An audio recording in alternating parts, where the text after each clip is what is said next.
ইষ্টস্বার্থ প্রতিষ্ঠা পণ্যেষু আগত প্রায় দোলদীপালির পূর্ণ লগ্ন, ভগবান শ্রীচৈতন্যের আবির্ভাব লগ্ন এলো ফিরে। বাসন্তী পূর্ণিমার পূর্ণতিথিকে ঘিরে পরম তীর্থে স্মৃতিচেতনার একায়নী মহোৎসবের শুভ আহ্বান। আগামী 17, 18, 19 ফাল্গুন 1432 বঙ্গাব্দ, 2, 3 ও 4 মার্চ 2026 খ্রিস্টাব্দ। প্রেমময় পুরুষোত্তমের স্মৃতিধন্য হিমায়তপুরের পূর্ণ মাটিতে সমাগত মিলন মেলায় আপনারা সবাই আসুন।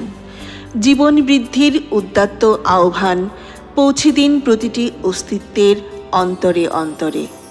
সত্য, সুন্দর আর মঙ্গলের জয় জয়কার হোক। বন্দে পুরুষোত্তমম।